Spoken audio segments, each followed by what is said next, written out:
Here are some dry fire drills that you should be doing prior to going to the range. The first drill you should do is,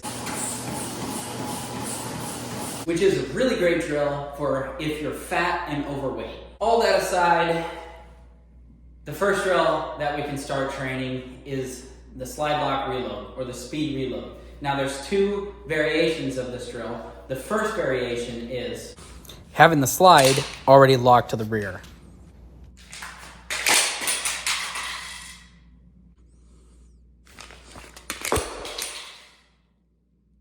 The second variation of this is to not go from the slide lock, but just to keep the pistol presented the way that it is now, and just work on those small mechanics of actually getting the magazine into the mag well and driving that gun forward.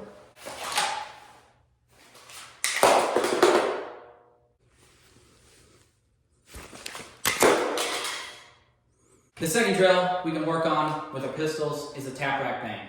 More specifically, we're talking about failure for the slide to lock to the rear. If you're not familiar for what that is, that's essentially that you have shot all the bullets in the magazine, and typically your pistol, the slide, should actually lock back to the rear upon an empty magazine.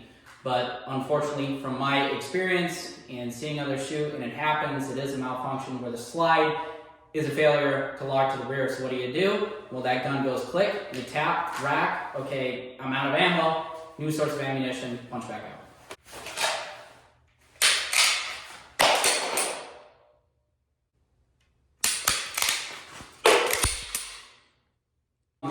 Another drill that we can work on is essentially driving our sights to our eyes and getting the repetition of bringing the sights up to our eyes as opposed to our eyes down into the sights.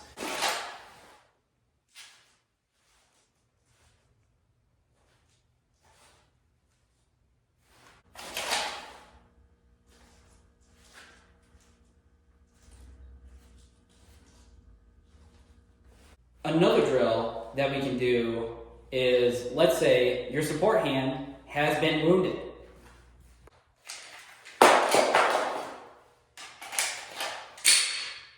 And most importantly is we can incorporate movement into all these drills, and we can specifically prioritize moving to cover and training to that.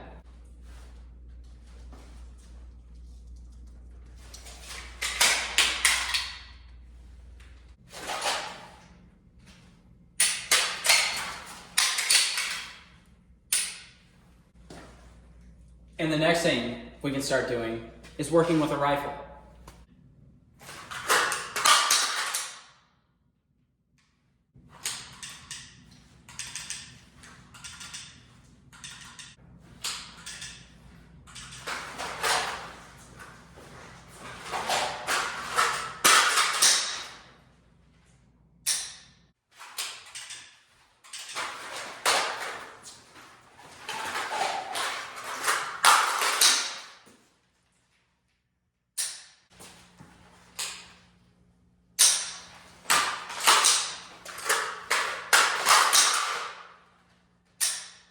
So as you can see, there are a ton of drills that we can be doing that don't require live ammunition. Arguably, this is the most important thing that you can be doing prior to going to a flat range, and in order to refine a lot of the things that you're failing at, and to get better and to become a faster shooter, and to be able to manipulate your weapon a lot faster, this is where it's going to happen. You can do it on a flat range. It's going to be a little bit more expensive, but arguably, this is the most important place to burn the reps.